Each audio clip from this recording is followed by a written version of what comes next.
डिपार्टमेंटची fee ₹500 अशी total amount आपली आहे ₹523 डाउनलोड इथं आपल्याला डाउनलोडसाठी अवेलेबल होणार आहे। नमस्कार मित्रांनो, स्वागत आहे तुमचं आपल्या टेक्निक मराठी या चॅनलवरती। मित्रांनो, आज आपण बघणार आहे गॅजेट म्हणजे राजपत्र आपल्या नावामध्ये जर चेंज करायचं असेल तर कशा पद्धतीने तुम्ही ऑनलाईन सोप्या पद्धतीने करू शकता। मी तुम्हाला आज या व्हिडिओमध्ये पूर्ण डिटेलमध्ये सांगणार आहे। पण त्याच्या आधी जर तुम्ही चॅनलवरती नवीन असाल तर टेक्निक चॅनलला मित्रांनो सबस्क्राइब जरूर करा आणि व्हिडिओ आवडला तर 100% लाईक पण करा। मित्रांनो, सर्वात आधी आपल्याला जायचं आहे आपले सरकार या वेबसाईटवरती। तुम्ही गुगलवरती सर्च करून पहिल्या नंबरची जी लिंक आहे त्याच्यावरती क्लिक करून असं पेज येईल। इथे बघू शकता सर्वात इथे आपल्याला आपलं न्यू यूजर म्हणून रजिस्ट्रेशन करायचं आहे। रजिस्टर हिअर लिहिलं आहे त्याच्यावरती आपल्याला क्लिक करायचं आहे। त्याच्यावरती क्लिक केल्यानंतर आपल्याला असं पेज येईल। इथं आपल्याला दोन ऑप्शन आहेत। इथं बघू शकता ऑप्शन एक आहे मोबाईल नंबरवरती आणि ऑप्शन दुसरा आहे हा फोटो कॅप्चर करून आहे। आपल्याला पहिल्या ऑप्शनमधून चूज करायचा आहे कारण हा ऑप्शन जो आहे तो सोपा आहे। बघू शकता खाली आपल्याला थोडंसं डिटेल आलेले आहे। याच्यामध्ये mobile number and user name verification इथे बघू शकता डिस्ट्रिक्ट आहे, आपल्या जिल्हा निवडायचा आहे, आपल्याला मोबाईल नंबर टाकायचा आहे, सेंड OTP वरती क्लिक करायचं आहे। एक OTP येईल आपल्या मोबाईल नंबरवरती, तो आपल्याला इथं टाकायचा आहे। OTP टाकल्यानंतर आपल्याला इथं यूजर नेम सिलेक्ट करायचा आहे। यूजर नेम म्हणजे आपण लॉग इन करताना आपल्याला एक वर्ड किंवा आपल्याला एक शब्द टाकायचा असतो, त्याला यूजर नेम म्हणतात आणि ते एक युनिक असलं पाहिजे। इथं आपण काही आपलं नाव टाकू शकता, गावाचं नाव, आपलं काही एक स्पेलिंग असेल तर ते थोडंसं चेंज करून चेक अवेलेबिलिटीवरती क्लिक करायचं आहे। तर मी इथं टाकून घेतो। चेक अवेलेबिलिटीवरती क्लिक केल्यानंतर बघू शकता you can use this user name म्हणजे हे यूजर नेम अवेलेबल आहे तर मी हे टाकू शकतो। ठीक आहे, त्याच्यानंतर खाली आपल्याला काही ऑप्शन ओपन होतील। बघू शकता पासवर्ड आपल्याला टाकायचा आहे 2 वेळा कन्फर्म करण्यासाठी। त्याच्यानंतर फुल नेम इंग्लिशमध्ये टाकायचं आहे, फुल नेम मराठीमध्ये टाकायचं आहे। आता हे नाव जे आहे ते आपलं नवीन नाव टाकायचं आहे। त्याच्यानंतर डेट ऑफ बर्थ टाकायचे आहे, एज आपली टाकायची आहे। इथं आपल्याला ॲक्सेप्टवरती क्लिक करायचं आहे आणि रजिस्टरवरती क्लिक करायचं आहे। रजिस्टरवरती आपण क्लिक केलेलं आहे। बघू शकता thanks you are successfully registered with Aaple Sarkar. User name आपला आलेला आहे आणि जिल्हा आलेला आहे। आता या गोष्टी आपल्याला कॉपी करायच्या आहेत आणि पुन्हा एकदा आपल्याला इथं यूजर नेमवरती जे आपण यूजर नेम टाकलेला आहे ते इथं टाकायचं आहे आणि खाली इथं पासवर्ड टाकायचा आहे। हा जो कॅप्चा दिसत आहे तो आपल्याला इथं रकान्यामध्ये भरायचा आहे आणि आपल्याला जिल्हा आपण जी लॉग इन करताना रजिस्टर करताना टाकला होता तो जिल्हा निवडायचा आहे आणि खाली इथं लॉग इनवरती क्लिक करायचं आहे। तर मी फटाफट ह्या गोष्टी भरून घेतो। त्याच्यानंतर लॉग इनवरती क्लिक केल्यानंतर असं आपल्याला डिटेल ओपन होईल। इथं बघू शकता या पेजवरती सर्च सर्व्हिस आहे आणि पुढंच असं डायरेक्टली आपल्याला इथं व्हाईट कलरचा एक बॉक्स दिसत आहे। याच्यामध्ये आपल्याला सर्च करायचं आहे गॅजेट। ठीक आहे, गॅजेट आपल्याला इथं सर्च करायचं आहे।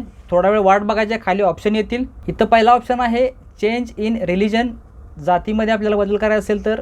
त्याच्यानंतर चेंज इन नेम, नावामध्ये बदल करायचा असेल तर। चेंज इन DOB, जर जन्मतारखेच्या मध्ये काही बदल करायचा असेल तर हे 3 ऑप्शन आपल्याला अवेलेबल आहेत। तर आपल्याला दुसरा नंबरचा ऑप्शन आहे नेम, चेंज इन नेमवरती क्लिक करायचं आहे। त्याच्यानंतर बघू शकता असं आपल्याला एक पेज ओपन होईल। याच्यामध्ये आपल्याला बघू शकता प्रेस सर्व्हिस आहे, gazette advertisement, change in religion, change date of birth, gazette advertisement, change of name. या तिन्हीमध्ये आपल्याला 3 नंबरचा ऑप्शन चूज करायचा आहे कारण आपल्याला आपलं नाव चेंज करायचं आहे। याच्यावरती आपल्याला क्लिक केल्यानंतर असा एक फॉर्म ओपन होईल। इथं आपल्याला गॅजेटचे इंग्लिश आहे तर इंग्लिशच ठेवायचं आहे। ठीक आहे, इथं खाली बघू शकता डाउनलोड फॉर्म लिहिला आहे, तो फॉर्म आपल्याला डाउनलोड करायचा आहे। याच्यामध्ये आपल्याला जुनं नाव आणि नवीन नाव हे आपल्याला चेंज करायचा जो फॉर्म आहे तो भरायचा आहे। इथं बघू शकता फाईल आपली डाउनलोड झालेली आहे, ती आपल्याला ओपन करायची आहे। फाईल ओपन केल्यानंतर थोडंसं मी मोठं करून दाखवतो। बघू शकता इथं याच्यामध्ये आपल्याला ओल्ड नेम नेलं आहे, त्याच्यामध्ये आपल्याला इंग्लिशमध्ये स्पेलिंग मिस्टेक करायची नाही। जी जुनं डॉक्युमेंट आहे त्याच्यावरती जशी स्पेलिंग आहे ते आपल्याला इथं टाकायचं आहे। पूर्ण नाव, पहिल्यांदा नाव टाकायचं आहे, वडिलांचं नाव आणि आडनाव टाकायचं आहे। त्याच्यानंतर नवीन नेममध्ये नवीन जे तुमचं नाव आहे स्पेलिंग काय असेल ते, त्याच्यानंतर वडिलांचं किंवा पतीचं नाव टाकायचं आहे जर लग्नानंतर चेंज करायचं असाल तर। त्याच्यानंतर आडनाव टाकायचं आहे। इथं जर तुम्ही एखाद्या लहान बाळाचा फॉर्म भरत असाल किंवा 18 वर्षाच्या खालचा कोणत्याही व्यक्तीचा फॉर्म भरत असाल तर आईवडिलाची सिग्नेचर लागेल आणि जर नसेल तर इथं आपल्याला जुन्या नावानं जी सिग्नेचर आहे ती सिग्नेचर करायची आहे। इथं आपल्याला जी तारीख आहे ते टाकायची आहे। त्याच्यानंतर जुनं जे नाव आहे त्याचं स्पेलिंग सकट पूर्ण नाव टाकायचं आहे। त्याच्यानंतर खाली आपल्याला रिझन द्यायचं आहे। इथं तुम्हाला शाळेच्या कारणासाठी लागायचं आहे किंवा तुम्हाला आधार कार्ड पॅन कार्डवरती जर त्रुटी असेल तर तुम्हाला हा लागायचा असेल तर तो टाकायचा आहे। थोडंसं खाली घ्यायचं आहे। इथं बघू शकता आता आपल्याला नवीन नावाची सही, त्याच्यानंतर आजची तारीख आणि इथं पुन्हा एकदा जे नवीन नावाचं स्पेलिंग आहे ते इथं टाकायचं आहे। तेवढं टाकल्यानंतर खाली बघू शकता करस्पॉन्डन्स ॲड्रेस आहे, याच्यामध्ये आपल्याला न्यू नेम म्हणजे जे नवीन नाव आहे ते टाकायचं आहे, ॲड्रेस टाकायचा आहे, पिनकोड टाकायचा आहे आणि आपला मोबाईल नंबर टाकायचा आहे। अशा पद्धतीने साधा सिंपल पद्धत आहे फॉर्म भरायची. हा फॉर्म आपल्याला भरायचा आहे, याचा एक फोटो काढायचा आहे किंवा हा फॉर्म आपल्याला स्कॅन करायचा आहे. आता हा फॉर्म स्कॅन करून आपल्याला पुढं ॲप्लिकेशन करताना अपलोड करायचा आहे. कशा पद्धतीने काय करायचं आहे ते आता इथं चला बघूया आपण. इथं बघू शकता हा फॉर्म आपण डाउनलोड केला होता. त्याच्यानंतर इथं ॲक्सेप्ट अबाव कंडिशनला क्लिक करायचं आहे आणि नेक्स्ट पुढे जावरती क्लिक करायचं आहे. ठीक आहे, इथं क्लिक करून नेक्स्ट पुढे जावरती क्लिक करतो. पॉपअप येईल, याच्यावरती आपल्याला ओके करायचं आहे. ओके केल्यानंतर थोडा वेळ वाट बघायची आहे. बघू शकता आपला नावात बदल करण्याचा फॉर्म हा ओपन झालेला आहे.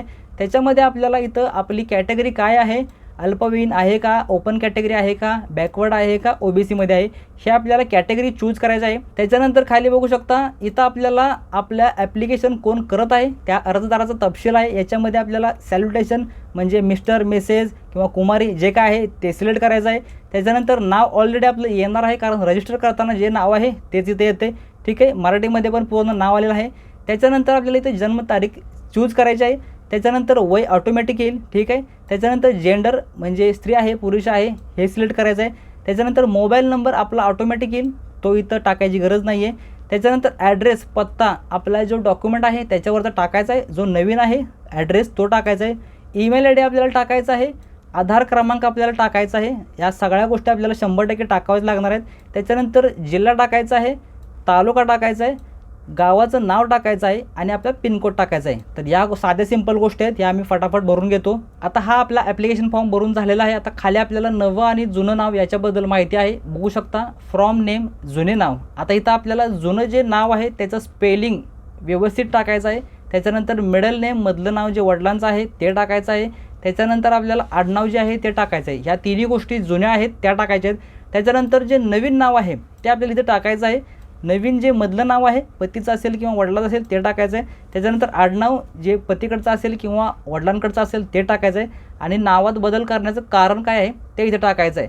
ह्या गोष्टी टाकल्यानंतर आपल्याला खाली ॲक्सेप्टवरती क्लिक करायचं आहे आणि प्रोसीडवरती क्लिक करायचं आहे. ह्या सगळ्या गोष्टी आपल्याला व्यवस्थित टाकायचं आहे, कारण ह्याच गोष्टी आपल्याला आपल्या गॅजेटवरती दिसणार आहेत. तर ह्या गोष्टी एकदा व्यवस्थित बघूनच टाकायच्या आहेत. पुढे जावरती क्लिक केल्यानंतर आपल्याला इथं पुन्हा एकदा विचारत आहे ओल्ड नेम असा आहे आणि नवीन नेम असा आहे आणि हा आपला ॲड्रेस आहे. या गोष्टी पुन्हा एकदा चेक करायच्या आहेत. जर बरोबर असतील तर आपल्याला ओकेवरती क्लिक करायचं आहे. ओके केल्यानंतर पुन्हा एकदा पुढे जावरती क्लिक करायचं आहे. ठीक आहे, आता यावेळी आपल्याला पुन्हा एकदा ते दाखवणार नाही, एकदा आपण बघितलेलं आहे, त्यामुळे थोडा वेळ वाट बघायची आहे. बघू शकता वरती थोडंसं बफरिंग होत आहे, लोड होत आहे पेज, तोपर्यंत आपल्याला वाट बघायची आहे. याच्यानंतर आपल्याला इथं डॉक्युमेंट आता आपल्याला अपलोड करायचे आहेत. बघू शकता डॉक्युमेंट अपलोड. इथं बघू शकता आपल्याला ID कार्डची साईज ह्या पद्धतीने आपल्याला निवडायची आहे, ज्याच्यामध्ये आपल्याला रुंदी जी आहे ते 160 पिक्सल आहे, लांबी जी आहे उंची जी आहे ती 200 पिक्सेल ते 212 पिक्सेल असली पाहिजे. त्याच्यानंतर आपल्याला या जी फाईल आहे त्या फाईलची साईज 5 ते 20 KB असली पाहिजे आणि फोटोग्राफचा फॉर्मॅट JPEG असला पाहिजे. तर आता तुमच्याकडे हा फॉर्मॅट आहे नाही, साईज कमी जास्त आहे, तरी साईज आपल्याला बरोबर कशी बनवायची आहे तर त्यासाठी तुम्हाला इथं imresizer.com या ॲप्लिकेशनवरती या वेबसाईटवरती जायचं आहे. त्याच्यानंतर इथं बघू शकता सिलेक्ट फाईल आहे, या फाईल सिलेक्टवरती क्लिक करायचं आहे. तुम्ही तुमच्या मोबाईलमधला किंवा तुमच्या कॉम्प्युटरमधला जो काही फोटो आहे तो इथं सिलेक्ट करायचा आहे आणि ओपनवरती क्लिक करायचं आहे. बघू शकता इथं फोटो आलेला आहे. त्याच्यानंतर आपल्याला इथं भरपूर काही चेंज करण्यासाठी ऑप्शन आलेले आहेत. जसं तिथं पहिल्यांदा आपल्याला बघितलं विड्थ आहे म्हणजे रुंदी आहे, हाईट आहे म्हणजे उंची आहे, इंचेसमध्ये आहे, इथं आपल्याला पिक्सल करायचं आहे. ठीक आहे, इथं आपल्याला पिक्सलमध्ये क्लिक करायचं आहे. ठीक आहे, पिक्सलमध्ये आपल्याला सांगितलेलं आहे.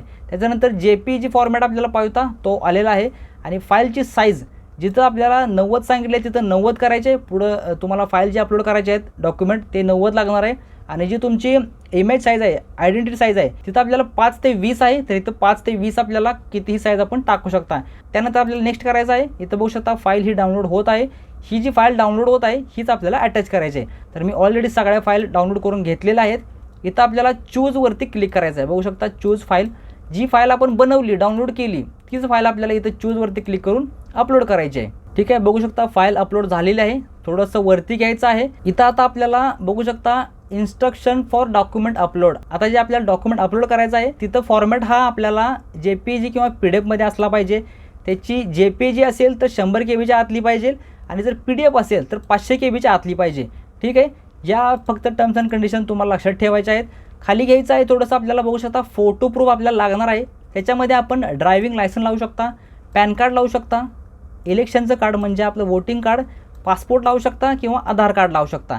तर याच्यामध्ये आपल्याला मी पॅन कार्ड सजेस्ट करतो. पॅन कार्ड मी अपलोड करत आहे. त्याच्यासाठी आपल्याला पॅन कार्डवरती क्लिक करायचं आहे, चूज फाईलवरती क्लिक करायचं आहे. आपण जी फाईल बनवलेली आहे एकदाच तुम्ही फाईल सगळ्या बनवून घ्या. ठीक आहे, पॅन कार्ड मी क्लिक करतो, ओपनवरती क्लिक करतो. त्याच्यानंतर आपल्याला खाली घ्यायचं आहे थोडंसं. इथं बघू शकता आता आपल्याला ॲड्रेस प्रूफ. आता ॲड्रेस प्रूफसाठी रेशन कार्ड पण चालते. रेशन कार्डवरती शक्यतो ॲड्रेस पूर्ण नसतो. इलेक्ट्रिसिटी बिल त्याच्यावर पण शक्यतो पूर्ण ॲड्रेस नसतो, पण आधार कार्डवरती पूर्ण असतो. त्यासाठी आपल्याला ॲड्रेस प्रूफमध्ये आधार कार्ड अपलोड करायचं आहे. ठीक आहे, आधार कार्डवरती मी क्लिक करतो, ओपन करतो. ठीक आहे, आपलं ॲड्रेस प्रूफ पण अपलोड झालेलं आहे. थोडंसं वरती घेतो मी. त्याच्यानंतर age proof in case of minor. जर आपलं 18 वर्षाच्या खाली असेल तरच हे डॉक्युमेंट अपलोड करायचं आहे, नसेल तर नाही केलं तरी चालते. त्याच्यानंतर खाली लीगल डॉक्युमेंट आहे, बघू शकता लीगल डॉक्युमेंट. ॲफिडेविट तुमचा असेल तर ते लावू शकताय. स्कूल लिव्हिंग सर्टिफिकेट ते पण लावू शकताय. जन्माचा दाखला बर्थ सर्टिफिकेट ते पण लावू शकताय किंवा मॅरेज सर्टिफिकेट. आता याच्यामध्ये तुमचं जे 100% नवीन नाव आहे त्याचं स्पेलिंग बरोबर असणं गरजेचं आहे. तर तुम्हाला ह्या 3 पैकी कुठलं तरी एक डॉक्युमेंट लागेल. जर तुमच्याकडं काहीच जुनं नाही आहे डॉक्युमेंट की तुम्हाला नवीन हे नाव असं पाहिजे, तर तुम्हाला ॲफिडेविट करावं लागेल. 100 रुपये स्टॅम्पवरती तुम्ही ॲफिडेविट करून घ्या आणि ते इथं अटॅच करा. माझ्याकडे आहे तर मी काय ॲफिडेविट केलेलं नाही आहे. मी इथं मॅरेज सर्टिफिकेटवरती क्लिक करून अपलोड करत आहे, कारण त्याच्यावरती जी डिटेल आहे ती बरोबर आहे. ठीक आहे, त्याच्यानंतर आता बघू शकता ॲप्लिकेशन फॉर्म. आता जो फॉर्म आपण पहिल्यांदा ॲप्लिकेशन करायच्या आधी डाउनलोड केला होता, जिथं तुम्हाला जुनं नाव नवीन नाव सही वगैरे करावी लागली होती, तो जो स्कॅन केलेला आहे तो आपल्याला आता इथं डाउनलोड ॲप्लिकेशन फॉर्मवरती क्लिक करून अटॅच करायचा आहे. ठीक आहे, याच्यावरती क्लिक केला, चूज फाईलवरती क्लिक करायचं आहे आणि तो फॉर्म आपल्याला इथं अटॅच करायचा आहे.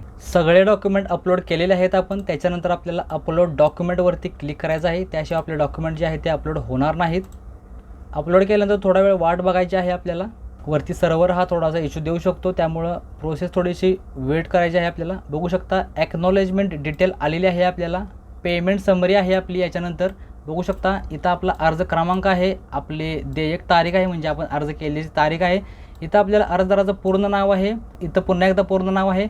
सर्व्हिस काय आहे, चेंज ऑफ नेम. इथं आपल्याला सगळ्या आपल्या डिटेल आहेत. इथं बघू शकता पोर्टलची फी आहे 20 रुपये, GST 3 रुपये, डिपार्टमेंटची फी 500 रुपये, अशी टोटल अमाऊंट आपली आहे 523 रुपये. ठीक आहे, तर आता हे 523 रुपये आपल्याला पेड करायचे आहेत. थोडंसं खाली घेतो मी. इथं बघू शकता ऑप्शन आहे प्रोसीड टू पेमेंट आहे, याच्यावरती आपल्याला क्लिक करायचं आहे. क्लिक केल्यानंतर बघू शकता आता अशा पद्धतीनं आपलं ओपन झालेलं आहे. इथं आपण wallet, net banking, credit card, IMPS कोणत्याही पद्धतीनं करू शकता. मी नेट बँकिंगवरून करत आहे. पे गव्हर्नमेंट इंडिया ऑल बँक लिहिले, त्याच्यावरती आपण क्लिक करायचं आहे. बघू शकता इथं आपल्याला 523 रुपये चार्जेस हे पेड करायचे आहेत. त्यासाठी आपल्याला खाली क्लिक करायचं आहे प्रोसीड फॉर पेमेंटवरती. आता याच्यामध्ये तुम्हाला बघू शकता QR कोडवरून तुम्ही करू शकता. इथून तुम्ही डायरेक्टली स्कॅन करू शकता. मी QR कोड आणि IMPS या दोन्ही तुम्हाला रिकमेंड करतो. ठीक आहे, वॉलेटमधून पण करू शकता, net banking, credit card, debit कार्डमधून पण करू शकता. ठीक आहे, मी QR कोडवरती क्लिक करतो. याच्यानंतर आपल्याला बघू शकता इथं भीम आहे, भीमवरती क्लिक करतो आणि मेक पेमेंट 523 रुपये याच्यावरती क्लिक करतो. आता आपल्याला हा जो QR कोड आला आहे तो आपल्याला स्कॅन करायचा आहे. ठीक आहे, मी QR कोड स्कॅन केलेला आहे आणि आपल्याला पेमेंट जे आहे ते आपल्याला करायचं आहे. ठीक आहे, मी पेमेंट करत आहे. पेमेंट आपलं झालेलं आहे. थोडा वेळ वाट बघायची आहे. हा जो पेज आहे इथं आपल्याला काही हालचाल करायची नाही. बघू शकता पेमेंट केल्यानंतर ऑटोमॅटिकली हा रिफ्रेश होत आहे. रिफ्रेश झालेला आहे. आता बघू शकता आता इथं आपल्याला प्रिंट करायचा ऑप्शन आलेला आहे. ठीक आहे, हा ॲप्लिकेशनचा अर्ज आहे आपला. याच्यामध्ये पूर्ण डिटेल आपल्याला दिलेले आहेत. ठीक आहे, बघू शकता प्रिंट आपल्याली आलेली आहे. सेव्ह करायची आहे. ठीक आहे, मी सेव्ह केलेली आहे. ठीक आहे, हा फॉर्म आपला झालेला आहे. पुन्हा एकदा आता आपण आपले सरकारवरती यायचं आहे. इथं आपल्याला रिफ्रेश करायचं आहे. रिफ्रेश केल्यानंतर पुन्हा एकदा आपल्याला लॉग इन करायचं आहे आपल्या युजर ID आणि पासवर्डवरून. ठीक आहे, लॉग इन केलेलं आहे. बघू शकता आता इथं आपल्याला gadget part 2 for change in name असं आपल्याला दिसत आहे. पेंडिंग पेमेंट दिसत आहे. थोड्या वेळानं पेंडिंग पेमेंट कन्फर्म होईल. इथं बघू शकता डॅशबोर्ड आहे. आपल्याला पेमेंटची रिसिप्ट पाहिजे तर होईल.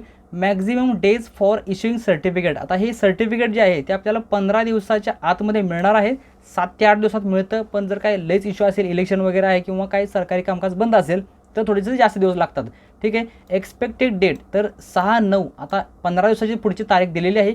या दिवशी मला हे जे डॉक्युमेंट आहे ते डाउनलोड करण्यासाठी इथं अवेलेबल होणार आहे. बघू शकता डाउनलोड इथं आपल्याला डाउनलोडसाठी अवेलेबल होणार आहे. तर अशा पद्धतीनं आपल्याला गॅझेट जे आहे ते आपल्याला घर बसल्या आपल्या मोबाईलवरून अप्लाय करू शकता. तर मित्रांनो याच्यामध्ये काही जर तुम्हाला अडचण येत असेल तर कमेंट 100% करा, मी तुम्हाला रिप्लाय जरूर करेन. आणि जर व्हिडिओ आवडला असेल तर 1,00,000% आपल्याला सबस्क्राईब करायचं आहे टेक्निक मराठी चॅनलला.